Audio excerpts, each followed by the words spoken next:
Hey, everybody, this is Ben Bowman. Welcome back to another episode of The Oregon Bridge.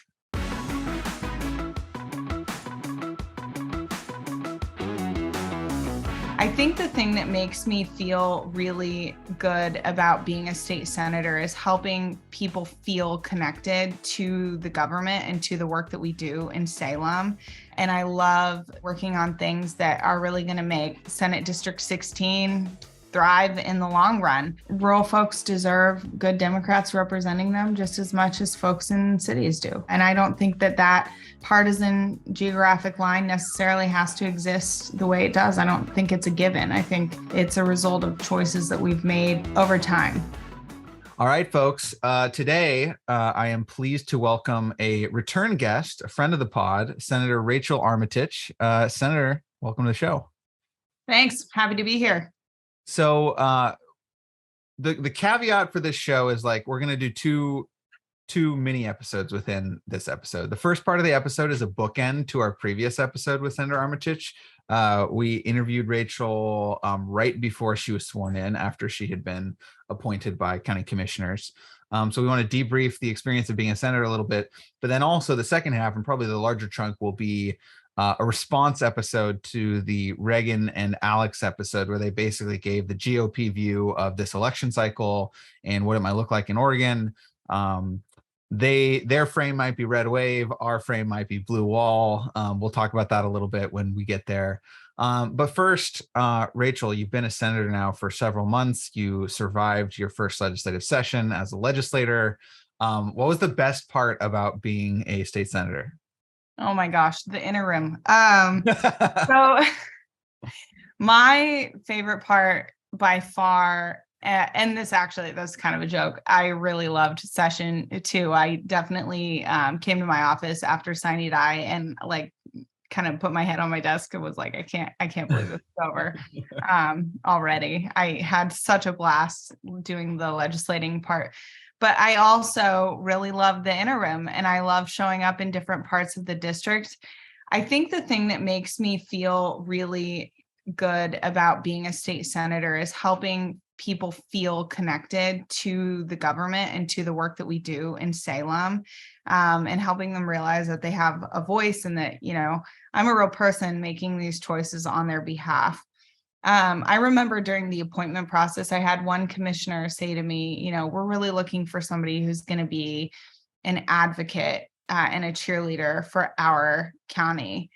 And that's something that I have really taken to heart and really tried to do. I have really enjoyed promoting my counties in Salem. I love talking about how great and special my district is, because it is great and special. And I love, working on things that are really going to make Senate District 16 thrive in the long run. I also have, I have been, over the course of the last year, I've been building a collection of keychains that represent each county in the district. And so far I only have 3. So I have some work to do before my term's officially over, but I have an ice cream cone from Tillamook. And then I have a camping keychain from Clatsop County from Astoria. And then just yesterday I got a keychain that represents Columbia County at the Bigfoot foot in the trees. And so it's been a really sentimental thing. I really care about the district, and helping people know that I care about them and creating that relationship has definitely been probably one of the most meaningful things I've ever done in my life. That's awesome. Okay, so the other thing I wanted to ask you about is, you've been you were in the building before you were a state legislator, you were a legislative staffer, you've been around Oregon politics for a long time. Is there anything you learned after the legislative session as a legislator about Oregon politics, or about the way that legislating actually gets done? Anything you can share with listeners about what it's like on that side of the equation? Yeah. So I think what you don't realize as staff is that, it's just a whole different ballgame when it's you and your name's on the door and people are looking to you for the answer and you're supposed to know. I remember getting to my office the first day that both of my staff were there, and both the staff I hired had also been co-staff when I was in the legislature back in 2015. And at one point it was just so weird. We were standing there and I was looking around like, when's the boss coming in? Who's in charge? What's going on? So that's one thing. And then I think on a legislative note, I was so much more involved, obviously, as a legislator than I was as staff. And I think what I learned about myself was that you can really care about an issue and a value. And there's a really big difference between caring about that issue and caring about that value and agreeing with how it's being legislated. So that was something I had to really explore and understand within myself. And that is something that can get misconstrued very, very easily. And it's something I fundamentally didn't understand, that I had to learn before I could articulate, what was happening when I had to take those stances on various bills. There are definitely a number of concepts that went through the session that the values are absolutely right. It was something we should be working on. I was the one who had to come in and say, does the way we're legislating this, is that going to have an impact the way we want it to in rural Oregon? Does this particular piece of legislation even demonstrate that we care about this kind of positive change occurring in rural Oregon? So huge learning curve, a huge learning experience. I'm glad I was there to go through that and learn that. Well, that's a good transition to what I want to talk about next, which is more the politics side. So you mentioned rural Oregon. Your district is probably the most rural seat held by a Democrat in the state, I would guess, or one of them, if not the most. It's a district that before you was held by Senator Betsy Johnson, of course, running for governor now. It's a seat who the two folks seeking to replace you considered a competitive seat. You've got Suzanne Weber, a state representative, and you've got Melissa Bush, the Democratic nominee. You're obviously getting around the district a lot. You're at town meetings. You're probably going to Rotary meetings and all those kinds of things. What are people talking about? What's at the top of their list that they're either complaining about or asking questions about or nervous about as we get closer to the election? That's a great question. And yeah, my district is super rural, unless you're talking about the sprawling metropolis, as I love to say, of St. Helens or Astoria. Other than that, all rural. I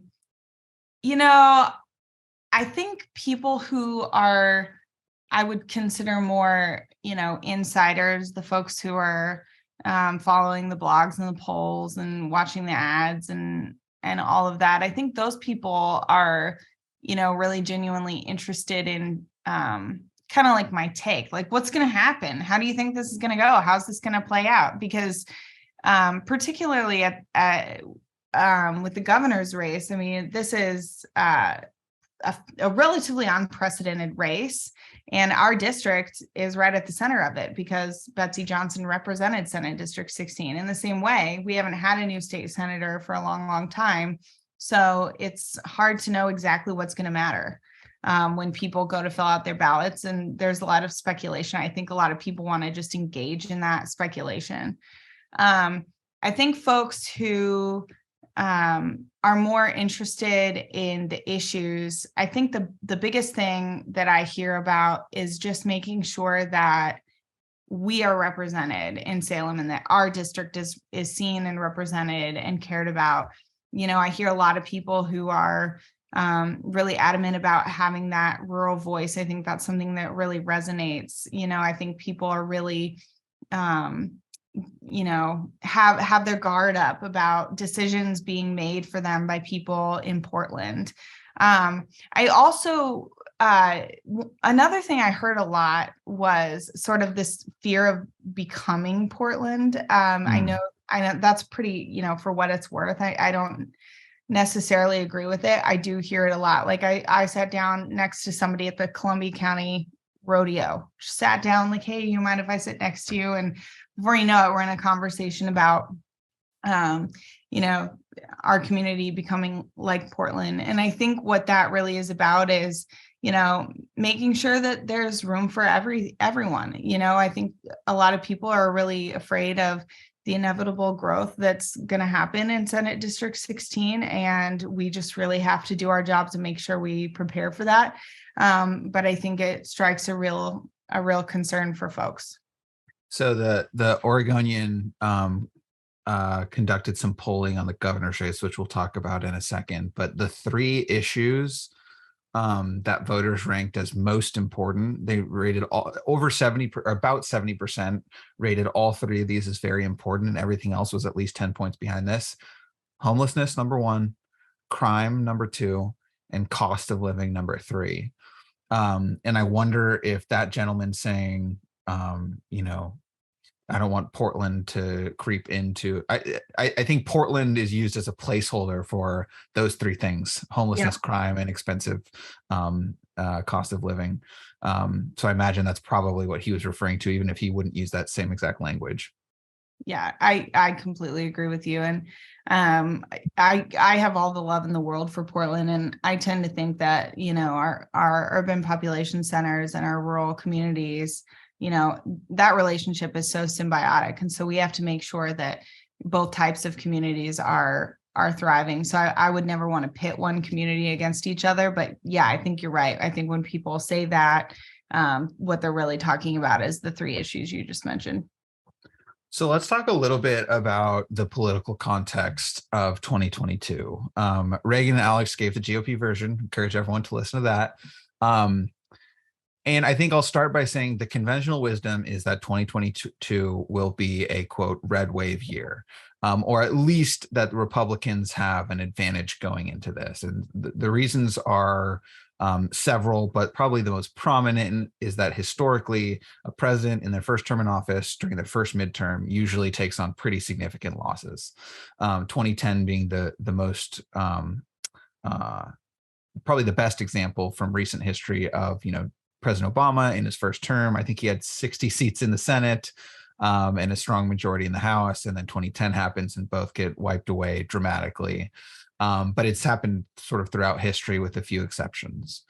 And up until a few weeks ago, maybe a month or so ago, there were some economic trends that were hurting Democrats as well, including gas prices, inflation, et cetera. What I think is true is that over the last several weeks, those shifts in economic trends, basically the rate of inflation steadying, as well as gas prices steadying, and in some cases going down pretty significantly, although still really expensive, plus the abortion issue being injected into the debate by the Supreme Court's decision, have fundamentally shifted things in favor of Democrats. And I don't think that means Democrats have a better chance than Republicans, just that they started at a deficit and it's moved back towards what I would describe as like a neutral sort of territory. I'm curious how you're I don't know if we mentioned this at the top, but you've worked in politics for a long time. You've worked in campaigns. You're not just a state legislator. What is your sense of the sort of environment that this election is taking place in? Yeah, I would say any of those things could be true. The way that I have been talking about it, and some might disagree with me, but what I tend to think, I guess I'll back up for a second. So in the last couple of years, we've had a couple of, incredibly emotionally charged years just as a country. We had a pandemic. We protested about George Floyd. We've dealt with the January 6th stuff. We've dealt with like, oh my gosh, I can't even list it because there's just been so much that my brain is like, I can't retain all this information anymore, and there's the news cycles happen so fast. And so it's really hard to hold on. It's hard to hold on to any one thing. For me, it seems like the abortion decision happened a lifetime ago. And because I've been through so much already that's so traumatizing, it's like, I don't even know if I have the emotional capacity like to hold on to that, that normally these issues would, evoke an emotional decision. So I think a lot of people are going to remember some of these things. For example, the shooting in Uvalde, inflation, the abortion decision. I think those things will linger in folks' minds as they're making their choices. And I think that the issue that is at the front on like October 15th is really what, 2 weeks from now, 3 weeks from now, before Election Day, there are so many things that could happen that we really have no control over. Is there going to be a nationally, another instance of police brutality that catches our attention? Is there going to be a mass shooting?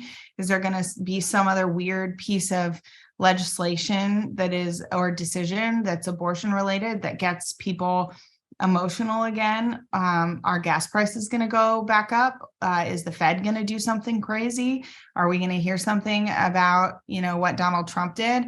It just really, I think so much depends on where the news cycle is at and what people are really thinking about at the time that they go to cast their ballots. And again, I think, some people will remember, and I think some people will be influenced with, what's going on like right now. Very well said. And here's a case study of that this is an excerpt from the Globe and Mail. They did an article about abortion that featured Oregon. This is a quote. On January 1st, 1% of Oregon Democrats listed abortion as their most important election issue, according to the polling by DHM Research, ranking the issue dead last among priorities. By August, after the Supreme Court decision, 16% listed it as their top priority. And then there's a quote from John Horvick, friend of the pod, who said, abortion has changed the dynamics. But to your point, that all happened within a period of a few months. I wouldn't be surprised if that 16% number has shifted since August. To your point, like I think it was highly emotional when it happened, and now I don't want to say life has moved on, because it hasn't for really anybody who's impacted by this. But there's all these other stimuli that are happening that people are trying to process. So it's hard to say. Would you tend to say that the environment probably still favors Republicans slightly? Is that your thinking? That's my thinking. I do. And I think it depends. I think historically, yes. And we don't know what's gonna happen. It's, I think October surprises are October surprises for a reason. Yes. There's just like, you can take what's happened, what we know to be true about these types of circumstances, and also know that something could come up that changes the dynamic, and hold those both together and say, we think this is probably going to happen, but we don't really know. It's hard to say for sure. One thing that we haven't talked about yet that I think is hugely, hugely impactful on who wins the election is the candidates themselves, candidate quality. And I think what illustrates that better than anything, these are from 538. I think 538 is probably one of the best forecasters when it comes to politics. I think they also do sports, but for our sake, politics.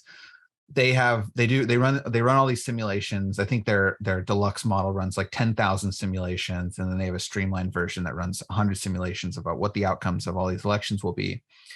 For the United States, we're talking about federal level. For the United States Congress, the House, their simulations, 68 out of 100 times Republicans take the majority. They take the House. Now on the Senate side, same election environment, Democrats are favored to win in 69 out of 100 simulations. That is as of October 2nd in the afternoon. They're running these simulations constantly, so it updates all the time. But obviously, two vastly different outcomes. Heavy favorites for Democrats in Senate, heavy favorites for Republicans in the House. And I think the best way to explain, I think the GOP in the House side tends to be more about the environment. Like you tend to see greater swings in the lower chamber. In the upper chamber, I think it's a lot about candidates. I think it's a lot about Dr. Oz being a bad candidate in Pennsylvania, JD Vance being a challenging candidate in Ohio, Blake Masters being a challenging candidate in Arizona, compared with what I would describe as like really stellar candidate in Mark Kelly, and some other Democratic recruits. And there's a lot of other candidates and races that are part of this. But yeah, so that's part one. Part two is, now let's look at Oregon. I will never get over the fact that Dr. Oz is running, by the way. I think, I don't know if we've talked about this on this podcast before, but I think about that Senate race all the time because it's just such a fascinating case study. Like the vibe differential between John Fetterman and Dr. Oz is as far apart as possible. Like just complete opposites, like working class, gruff, like a little bit weird, even like John Fetterman, and then Dr. Oz, who's like rich, not from Pennsylvania, kind of out of touch, like it. I just feel like the contrast is hilarious, and partially explains why Fetterman is performing really well in a tough political environment, and despite the fact that he had a pretty serious medical incident not too long ago, and he's still winning heavily. Of course, those are all polls. Polls have made everyone look stupid in the last few years, so that might happen again. But anyway, that's national level. Oregon 538 ran their simulations on the 3 tight congressional districts. Val Hoyle in CD4, labor commissioner, is favored to win in 92 out of 100 simulations. That's really steep odds for Alek Skarlatos, and frankly even higher than I would have assumed. But Val's a strong candidate and the district got bluer, so that checks out. Salinas in CD6 is favored in 72 out of 100 simulations, also like really solid odds. Granted, that is different from what some of the polling we've seen recently has shown. So interesting. I don't know what that means. I don't know what to make of it. And then Lori Chavez-DeRemer is favored in 53 out of 100 simulations in CD5 against Jamie McLeod Skinner. So that's a lot tighter race than the other two. Really tight. But yeah, and I think you could probably argue that like candidate quality, both good and bad, plays a role in some of those numbers being where they are relative to the fundamentals of the district. But I'm kind of curious what your reflection on either the candidate quality issue or like what do those numbers feel right based on what you're hearing and seeing in Oregon? Yeah, I would say I am hearing a lot more about the governor's race and about the legislature. One thing I will say, I think by and large, the Salinas Hoyle numbers don't necessarily surprise me. I think those are both strong Joe Biden districts, by the way. So that's probably what you're referring to. Like, I think Biden won by 8 points in no, I think he won by 8 points in the McLeod Skinner district, actually. I think he won by as much or more in the other two. Yeah, I think the Chavez-DeRemer and McLeod Skinner race, I think is, I guess the one thing I would say about that is that I definitely saw one particular, I've seen one anti-Jamie ad over and over and over again. That's like, just like Portland, stood with defund the police. She's that thing. They always end with she's with them, not with us, kind of thing. And I think what's important to note, and what I hope Democrats learn, is that is incredibly, and I have found this to be true intuitively of my own district, that is incredibly effective messaging. People really pay attention. I think that we talk about issues all the time, and issues are incredibly important, but so is loyalty. And people really want to know, are you loyal to us? Are you loyal to Team Democrats? I guess that's what people want to know out of Democratic candidates. I don't necessarily know if that translates to the Republican side, but for Democrats, I think that these geographic divisions have played out to the extent that, I don't think it's intuitive for people that, if you're a Democrat, your team rural Oregon, I think a lot of people assume that you're you're more one than the other. And they ask that question. And obviously they care that, when the legislating happens in DC or in Salem, that you're going to stand up for us in our community and recognize what we need and fight for our needs, and not just be loyal to this partisan ideal. So super effective messaging. Doesn't shock me that has, impacted the polls and impacted McLeod Skinner's chances at all. I think that's a really fair argument to be making. So you mentioned hearing a lot about the governor's race. I would say that's true in my community too. I hear a lot more people with, like, when you're one of the political, most of our listeners are probably in this category too, but when you're like a political person, you either run for office or you work in politics, everyone wants to know what you think about politics. So that's what I get asked about a lot, is the governor's race. I'll give a little bit of an overview of some of the recent data. Folks will probably have read some of this in the liftoff. Okay, so Nelson Research Poll. Actually, backing up. High Point, here's the Real Clear Politics polling average. Drazen at 35.5, Kotek at 33.0, and Johnson at 17.0, way back in distant third. Here's the 538 polling average. These are basically different ways of weighting and ranking polls to determine what the average poll number is. So that was Real Clear Politics. 538 says 32.8 Drazen, 32.6 Kotek, and 20.2 for Johnson. So no matter how you look at it, very narrow race for first place between Drazen and Kotek, with Betsy Johnson in a pretty distant third.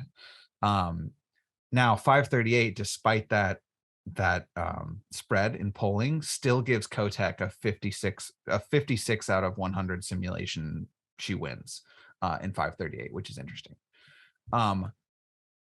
Nelson Research, shout out to our usual co-host Reagan Knope, who gets sidelined for the Democratic episode, but he dug into some of the polling numbers, I should say.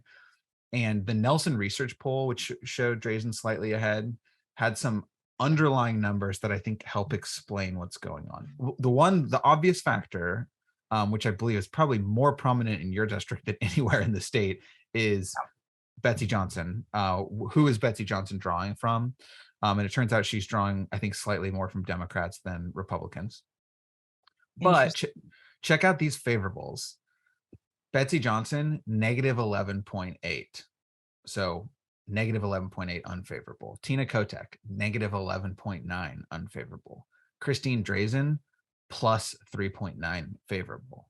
So Drazen's viewed substantially more favorably by the electorate, with I think lower numbers of each. And I think my explanation for that is, like, Betsy and Tina have been in the statewide spotlight for a lot longer than Christine has. That's just my take, but yeah, I'm kind of curious how you reflect on that dynamic. It's just fascinating numbers, like very fascinating. Yeah, I was a little bit surprised, because I was thinking that, I was thinking Betsy might be doing better, and I sort of, from the start of the race, I sort of thought things could only go one of two ways. Either Betsy took enough from both parties, independents and unaffiliateds, to win, or, essentially she played spoiler for the Democrats or the Republicans. And I honestly thought, just based on how she's perceived in the district, she's way more popular. In my opinion, I see her as way more popular with Republicans than Democrats. So I thought she'd play more of a spoiler for Republicans, and that is clearly not what's happening. So I'm a little surprised by those numbers. I still think, this goes right back to the argument I was making earlier. I think that that undecided margin is really going to be about what's on the top of folks' minds when they go to cast their ballot. I think the other thing I will say is that I have been noticing, because out in Columbia County, you get all the political ads. It is it is for political nerd like me, it is glorious. It's wonderful. Like I'll be in the nail salon and an ad will come up and then I'll turn to the person next to me and be like, what do you think? And they're like, what? It's amazing. They're like, I'm trying not to pay attention to these. And you're like, I'm what? here to relax. I'm like, how is this not relaxing and fun for you? And that's on me. But I think one thing that I really look at when I see these political ads between the three candidates is, who's making an emotional argument and who's making a logical argument, because I do think like people tend to make these decisions ultimately with their hearts and their guts and their feelings, and it's not always totally, I'm going to pull out my yellow pad and make a logical argument. So I've seen a lot more, I would say logical ads coming from the Kotek side, and I would say, honestly, I don't think that Drazen's ads are particularly emotional either. I think Betsy's ads are very emotional. So, knowing that and seeing those numbers, I think I'm still thinking about where all that is coming from. I think the undecideds will make a difference based on what they're thinking about when they cast their ballots. And then, I think it'll depend on one thing Democrats are very good at is turning out their own. And it depends on the campaign. It depends on literally the people knocking doors. But, I think that'll make a difference too. So fact checking myself in real time here. Here are the actual numbers on favorable, unfavorable. Christine Drazen, favorable 29.4, unfavorable 26.3. Tina Kotek, favorable 27.1, unfavorable 39.0. And Betsy Johnson, favorable 21.1, unfavorable 32.9. So Drazen actually does have the highest favorable number and the lowest unfavorable number. And then here's the spread of voters for where the partisan voters split. And there's a quote from Oregon Live. Among Democrats, just 60% have lined up behind their standard bearer, Kotek, so far, while 19% favor Betsy Johnson and 11% are undecided. Among Republicans, by contrast, 71% have lined up behind Drazen, just 13% favor Johnson, and 12% are undecided. That's from the September 30th Oregonian article by Betsy Hammond and Hillary Burrid. So interesting. A, B, I think to your point, like Betsy's probably going to win your district. Like she's probably by like over 60%. That like she's probably going to win your district. So it does make sense that your experience would be a little bit different than what those numbers show. Yeah, that's very true. Like that is very true. So two more quick conversations I want to have as we come up to time here. There's a few factors that I think are specific to the Oregon context that people should consider when they're sort of like trying to understand what these poll numbers mean and who they think are going to win. And they talked about these a little bit on the Reagan and Alex episode. One, the DCCC seems highly engaged in Oregon. It's a national group with a lot of money. It's, Speaker Pelosi's been out to Oregon, just like Kevin McCarthy's been out to Oregon. It does seem like the Democratic congressional campaigns are going to have the resources they need to be successful. Frankly, these seats are probably more important to Democrats than Republicans. Republicans have a path to the majority without these. Democrats do not have a path to the majority without these seats. So that's part one. Democratic Governors Association, just like the RGA, is spending a lot of money for Kotek. They frankly probably in normal years would not spend anything or very much on Oregon. And this year, that does not seem to be the case. Something that you might be well positioned to talk about, Rachel, is Ron Wyden's at the top of the ticket this time. And that's a big deal for Democrats, and actually like probably more helpful than it's definitely more helpful than if he wasn't at the top of the ticket, because he still has like a very high favorability rating, even among, relatively speaking, among Republicans and NAVs. And then finally, as you've alluded to, the ground game. We've talked about this in multiple episodes, but Democrats have a structural advantage when it comes to field work and ground campaigns in the state, and I would say an organizing advantage. So those are factors that I think sort of mitigate some of the advantage of the context for that the GOP has. But any reflection on those four factors or other factors that you think matter specifically to Oregon? Yeah, absolutely. So one thing I will say about Senator Wyden, I think Democrats can always take a page out of the Wyden playbook. Senator Wyden is well known for doing a town hall in every Oregon county every year. Folks in Umatilla County might not vote majority Wyden, but they know who their U.S. senator is, and they, he listens, and he travels around the state to make sure that folks know that he cares about them and is as concerned about representing them in DC as folks in Portland. I think that's something that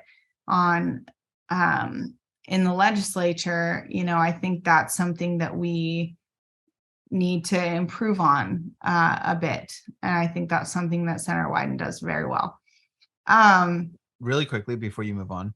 Yeah. Do you think that means like being physically present more often in rural parts of the state, or what would you recommend Democrats do to actually shift that dynamic?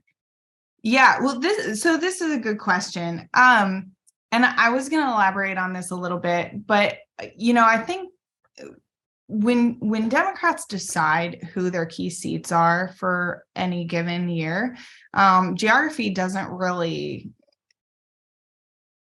find its way into the calculation. It's really more about numbers. So if this person in this district has a better chance of winning, then that's the person we're going to focus our resources on. And so somebody like in our district, in this particular Senate seat, with a 2 or 3 percentage point partisan advantage. I mean, that might not be exactly correct, but that may be a less interesting race to invest in.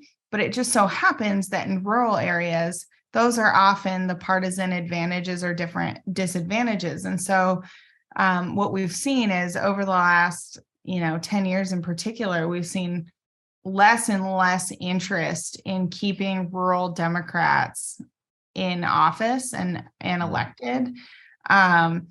And the number of rural Democrats, particularly, it's a very stark difference on the coast, that number has declined. And so you really do have less presence with Democrats in rural areas. People don't see Democrats showing up for them because of that.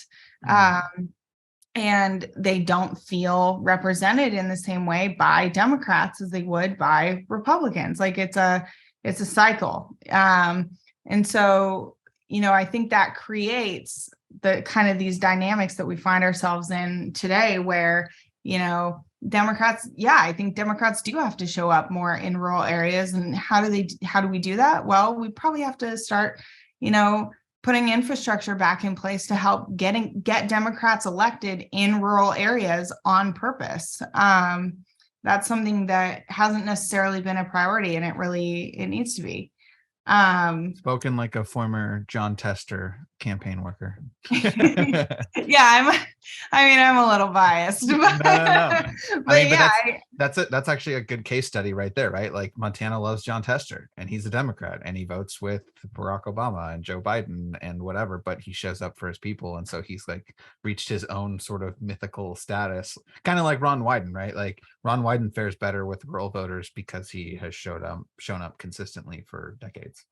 Yeah, it's and it's a fight with Jon Tester every single time. I mean, he's still, there's still a huge campaign that, he has to do a lot of work to get reelected even still. But yeah, part of the reason he's successful is in Montana is because he does that work. I think there's more of that work to be done in Oregon. And I really care about that. I think rural folks deserve good Democrats representing them just as much as folks in cities do, and I don't think that partisan geographic line necessarily has to exist the way it does. I don't think it's a given. I think it's a result of choices that we've made over time. So one last thing I do want to touch on is the ground game. And in this subject too, I am also incredibly biased because that's how I started my field career. organizer. You know, field organizer, knocking doors, like, hi, hello, I've come to tell you about our Lord. You know, literally in Montana and turning people out to vote. So those kinds of efforts can influence races by, you know, between, you know, 1% and 3%, which doesn't sound like a lot, but it, you know, when it's a close race, it really can make a difference. The thing is, it's not just any door knocking or any phone calling that makes that difference. It really, there's a strategy to it. You have to knock on the right doors, make the right phone calls. You have to go back to people, make sure they turn their ballots in, you know, and I really can't speak for Republicans, but I know, you know, generally in Oregon, this is a practice that Democrats have really fine-tuned. But even still, I don't know who the people are necessarily that are making this happen this year and what they're doing and what their strategy is. So I can't, it is, I sound, you know, like an economist, like on the one hand, on the other hand, on the one hand, on the other hand. I mean, that's kind of politics, so it's fair. Anyone who says they know, like, I'll make a joke about this in our final section here, but anyone who says they know what's going to happen is just wrong, and they might get lucky, but they're wrong. Yeah, totally. And to the point about you know, the advantage that Drazen has right now, I will say, you know, Democrats tend to be pretty good at field and voter outreach and voter turnout. You know, Republicans are really good at falling in line. And I think in some way, I thought maybe they would fall out of line for Betsy. I think I had that idea, and that may be a total Senate District 16 bias. But, you know, it turns out the polling shows they have fallen in line behind Drazen. And I think, you know, Democrats have the advantage of being able to really do the right things to turn people out. So how those things end up, you know, showing up on election day, you know, we can only guess. Well, to your point about 1% to 3% from a good field campaign, in both the RCP and 538 averages, +3 for Kotek is the difference, right? She wins with a +3 turnout in both of those polling averages. Okay, so for the final section here, we're going to talk about the Oregon State Legislature, Oregon State legislative politics, I guess. And really, we're going to focus on the Senate. The House, I think most people seem to agree that the House is highly unlikely to flip into Republican hands. I think there does seem to also be a consensus that Democrats are likely to lose somewhere between 1 and 5 seats, as I think is probably the range, with the median somewhere in between those two numbers. And I think those all matter a lot. That's where I'm spending a lot of my time. But then the Senate, I think, is getting even more attention because there seems to be a consensus that it is genuinely in play. Even folks who say it's highly unlikely Democrats would lose the Senate will concede that if it did happen on election day, wouldn't be sort of outside the realm of possibility.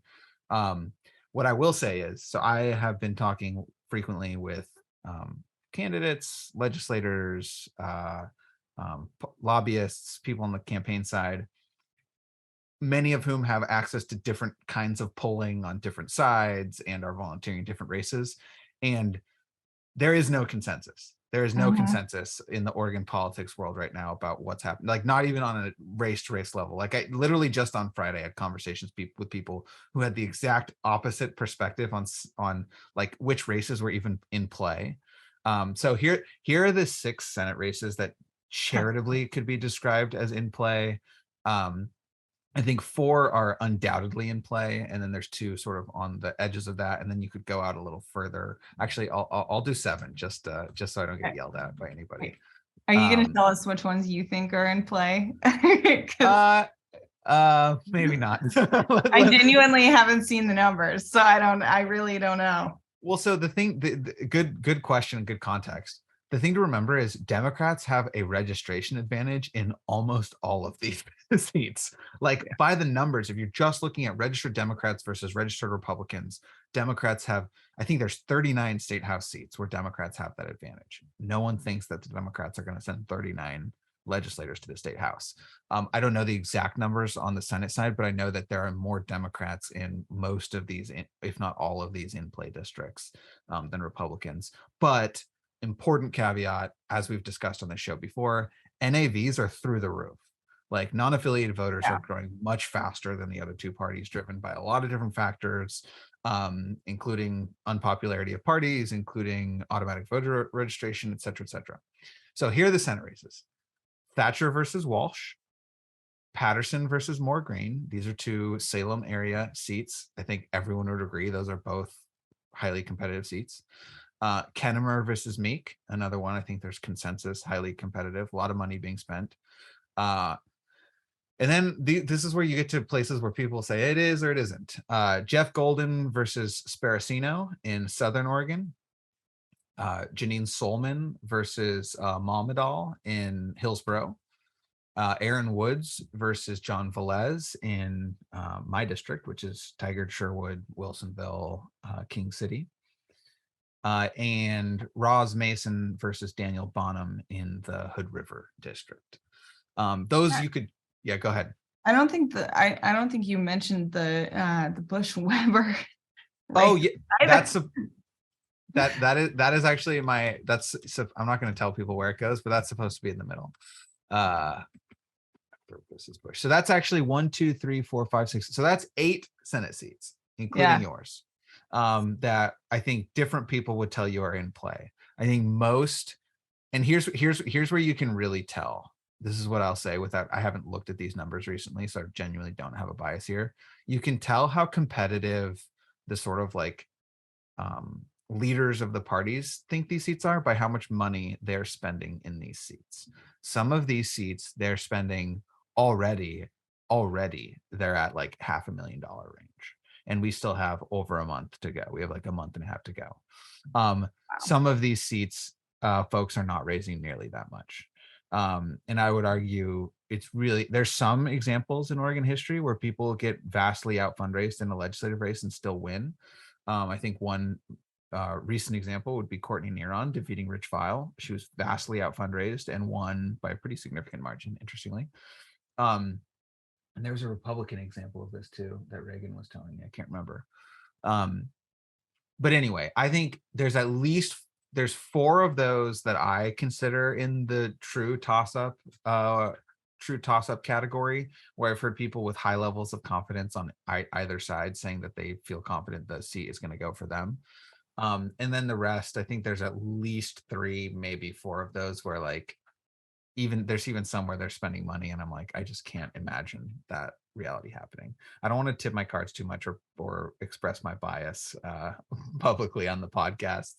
But yeah, so the reason I wanted to talk about this briefly was because, and I think this is like surprisingly true, like we talked about that the federal level weak candidates being a liability, particularly for Republicans.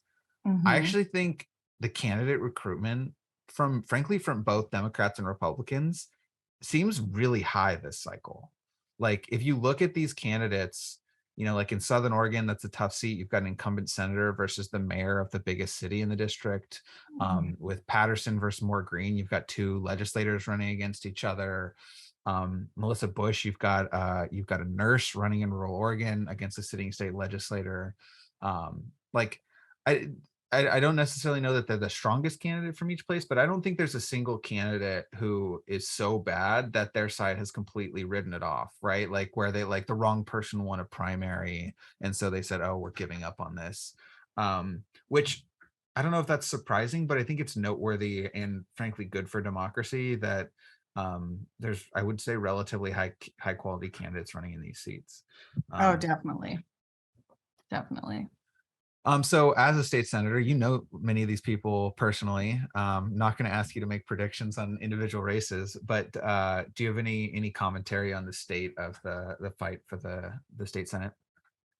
Yeah, Absolutely. And you are correct. I love each and every Democrat we've talked about. I am a big fan of the members of my caucus. I think everybody you've listed, it works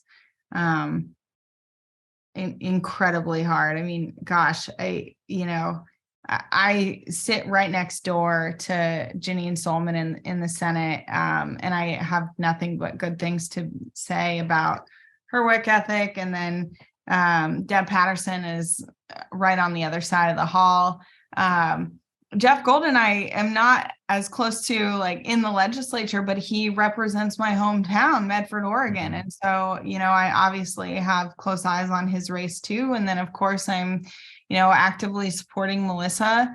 I think she does have a really tough race. Suzanne Weber is, a really kind and caring Republican who, is, she represented Tillamook as their mayor. I think mayors often have a high level of support from their community. And then on the other hand, Melissa is one of the most hardworking candidates I have literally ever met. And that is something I'm saying as somebody who's worked with many, many candidates.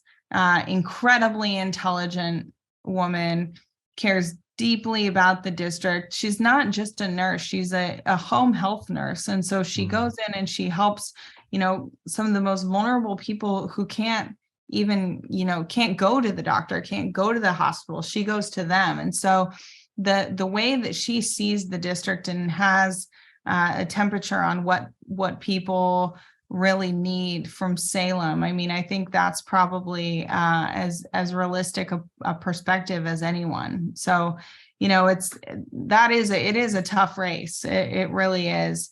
I don't want to pick on Senator Golden too much, but I think his race is a really good example of kind of some of the larger national dynamics at play.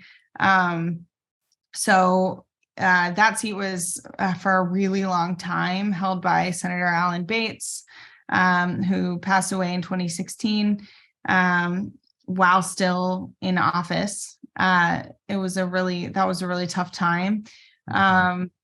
And that seat as a whole, Medford is traditionally more conservative, but then you have, what I like to call Little Eugene or Ashland.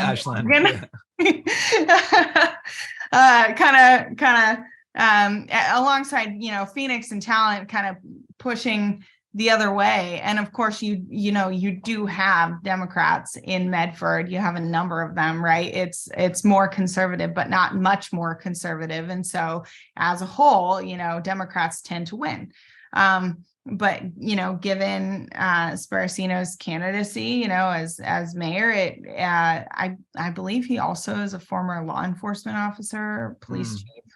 I think it really comes down to what people end up caring about in Southern Oregon at the time. I can tell you, just because I, grew up there, I think people are really concerned about a lot of the same. It is remarkable how many of the same issues, that you listed happening in Portland, people actually really care about those issues in Medford too. Homelessness, crime, increased cost of living. That's just as much an issue in Medford as it is in Portland. And so, there's always a chance that people decide that they see more of those answers in Sparacino because of his background. I don't think that's going to happen. I think Senator Golden has represented the district incredibly well. I think he deserves to be reelected. And frankly, I am confident if I was going to place a bet today, I would absolutely place my bet on Senator Golden. But the whole dynamic, I think, is something that is particularly indicative of what's happening on a statewide and national level. So, Jeff, if you're listening to this, I am absolutely rooting for you. Well, very confident you'll do well on election day. So you are correct. According to his website, Sparacino has been worked with the Medford Police Department starting in 1990, before I was born, maybe before you were born. and served as chief until he retired in August of 2019. So long law enforcement background. But to your point, like, and we both obviously as Democrats prefer Jeff Golden, and I think he's going to win. You think he's going to win, and I think Randy Sparacino is probably the best case recruit for Republicans in that district. I agree. So yeah, like it's just an interesting dynamic. And we're not going to make predictions because we don't know anything, but this was a little bit of an overview about how you and I, as two Democrats, one as a candidate, one as a current legislator, are thinking about the political dynamic. Any closing thoughts on this cycle before we say goodbye to our listeners? This is probably not the first time I've said this, and I think I'm going to be saying this for the rest of my life, but it's time to get focused on getting Democrats elected in rural Oregon. Rural Oregon deserves to be represented by Democrats. We need to start caring more about rural Oregon in the ways that we make policies in Salem. That is something I am incredibly passionate about. I think if we don't pay attention to rural Oregon, it'll end up hurting us in the long run, and it's just not good for the state. I think when we make our policies, we need to think about what's good for everybody. So that's something I really care about. But other than that, this is just, I'm on Team Democrat. I'm obviously out there knocking doors and helping Democrats get elected. And, I'm a hack at heart, and I love to talk about this stuff. I could come talk about it. I could go on and on. So, well, we will certainly have you back on the pod. We've got some interviews scheduled over the next few weeks, but I think you'll be either you might be our first or second three-peat customer. But what I'd love to do, maybe after the election cycle, to kind of process what has happened. But I am intrigued by this idea of like the Democratic Party being more competitive in rural Oregon and what it would take to do that. That sounds like it could be its own like mini series or whatever, but we should litigate that at some point on the pod. And maybe we'll even let Reagan sit in on that one. I don't know. We can make that decision later. Oh, that'd be great. Looking forward to it. Well, Senator Rachel Armitage, thank you so much for coming back on the pod. And listeners, thanks for sticking with us. Don't forget to give us a 5-star review and subscribe on YouTube. And we'll see you back here next week. Thanks, everyone.